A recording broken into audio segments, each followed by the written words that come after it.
Oke, kita mulai. Assalamualaikum warahmatullahi wabarakatuh. Salam sejahtera untuk kalian semua dimanapun kalian semuanya berada.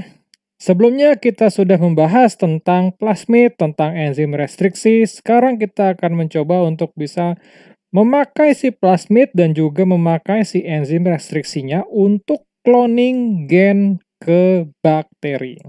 Oke, nah jadi kalian sebelumnya sudah mengetahui dasar-dasarnya, tapi sebenarnya apa saja sih teknik-teknik cloning gen ke bakteri itu sendiri? Oke, mari kita saksikan saja dari slide berikut ini.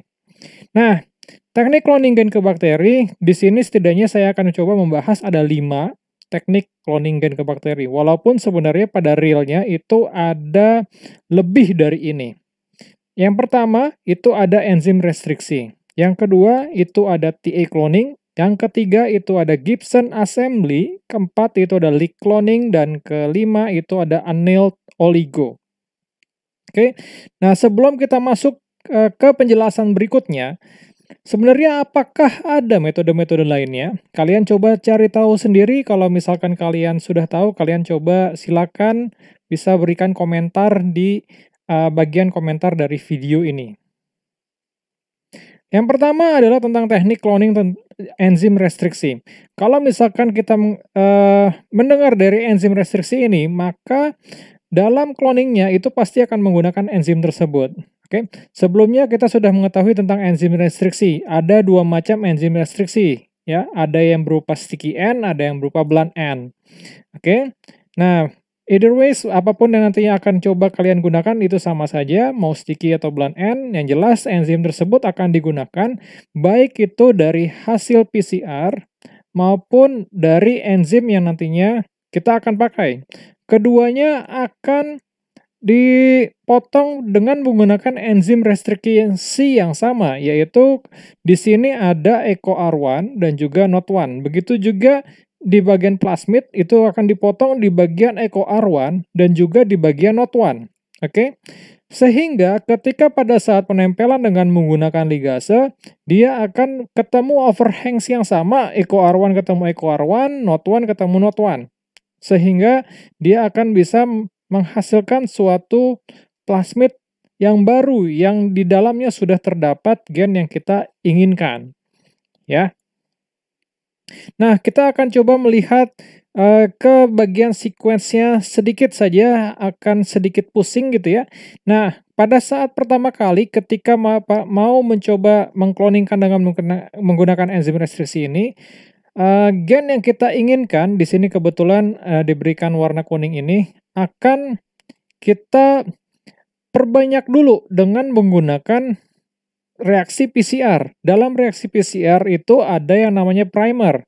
Nah, primer yang digunakan ini sedikit berbeda dengan PCR pada biasanya, di mana kalau pada saat penggunaannya dalam cloning, kita harus menaruh adanya restriksi enzim di primer tersebut. Di sini kebetulan contohnya adalah EcoR1 untuk yang forward primer, kemudian NOT1 untuk yang reverse primer.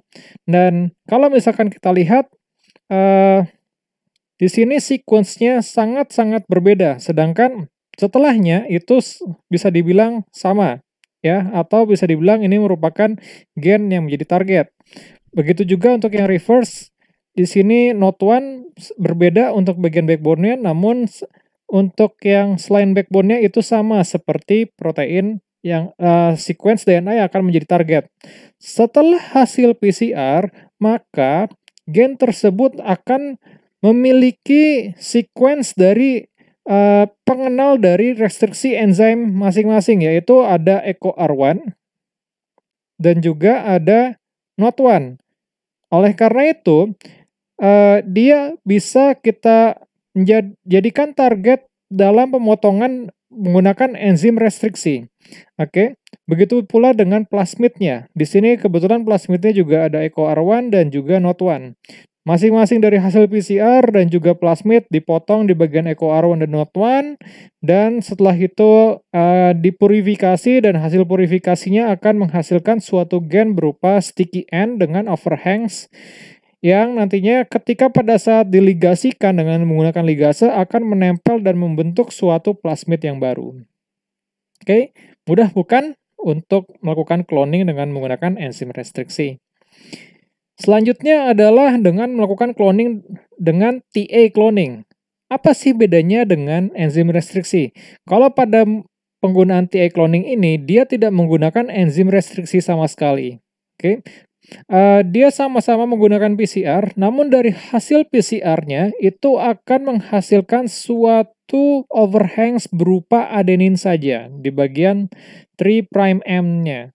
Oke, di sini adalah yang warna merah merupakan hasil PCR, sedangkan di plasmidnya itu sudah ada bagian ujungnya berupa timin di 3'N-nya. Oleh karena itu, adenin dan timin itu mereka bisa saling berinteraksi satu sama yang lain, ya kan ya, membentuk suatu pasangan asam basa. Oke, oleh karena itu ketika pada saat menggunakan ligase, dia bisa saling menempel dan membentuk suatu plasmid yang baru, seperti yang terlihat pada gambar plasmid yang ada di bawah ini. Oke, nah selanjutnya adalah teknik cloning dengan menggunakan Gibson assembly. Nah, ini berbeda dengan teknik-teknik yang sebelumnya. Jadi kalau misalkan dengan menggunakan Gibson assembly, di sini kita memerlukan suatu PCR produk yang nantinya akan ditambahkan dengan T5 exonuklease gitu ya. Dari T5 exonuklease tersebut nanti akan terbentuk suatu sticky end seperti ini, dan yang warna merah sama hijaunya ini harus memiliki setidaknya pasangan yang sama seperti yang ada pada plasmidnya menjadi target gitu ya. Jadi plasmidnya pun juga nanti akan diberikan T5 exonuklease dan akan menghasilkan suatu sticky end juga dengan overhangs yang sama seperti overhangs yang ada dalam PCR produk seperti itu ya. Dan kemudian barulah nantinya akan dilakukan annealing dan polimerase dan juga ligase sehingga menghasilkan suatu plasmid yang baru. Oke. Nah, selanjutnya ada yang dinamakan dengan leak cloning. Prinsip dari leak cloning ini sebenarnya mirip-mirip seperti Gibson assembly. Ya, jadi dia memiliki suatu tangan yang sama antara si si PCR produk dan juga si plasmidnya. Nah, tangannya ini kita bisa menentukan kira-kira mau di bagian mananya, gitu ya. Nah, jadi setelah nantinya pada saat penempelan, itu pada prinsipnya akan sama, tangan-tangan yang tadinya sudah didesain, yang sudah ditambahkan dengan T4 polymerase dan juga DNTPase, dia akan saling bisa menempel sehingga akan membentuk suatu rekombinan plasmid yang baru. Selanjutnya adalah teknik cloning dengan menggunakan annealed oligo. Kalau misalkan dengan menggunakan annealed oligo, ini berbeda dengan teknik cloning yang lainnya, dimana kalau misalkan dengan menggunakan ini, kita memesan primer forward dan juga primer reverse. Dari kedua primer tersebut, dia bisa saling berinteraksi satu sama yang lain, sehingga nantinya dia akan menempel, gitu kan ya. Nah, ketika dia menempel, ini nanti bisa ditempelkan ke plasmid yang menjadi tujuan. Kebetulan di plasmid tersebut, ini targetnya adalah DABOM-H1 dan juga SAL1, sehingga nanti si oligo tersebut bisa menempel ke dalam plasmid, menghasilkan suatu plasmid yang baru, gitu ya. Biasanya kalau misalkan teknik cloning dengan annealed oligo ini bertujuan untuk bisa menambah multi-cloning site yang ada pada plasmid tersebut. Bisa saja pada mulanya plasmid tersebut tidak memiliki multi-cloning site yang sangat banyak. Nah, dengan ditambahkan si annealed oligo tersebut, sehingga nanti dia akan menambah pilihan dari restriksi enzim yang ada pada plasmid tersebut. Dan nantinya plasmid tersebut akan bisa digunakan untuk cloning-cloning selanjutnya. Nah, ketika plasmid tersebut sudah jadi, tahap berikutnya itu apa? Tahap berikutnya tentu saja kita harus bisa mentransformasikan ke dalam bakteri. Nah, jadi transformasinya ini ada beberapa macam, ada yang menggunakan listrik, gitu ya.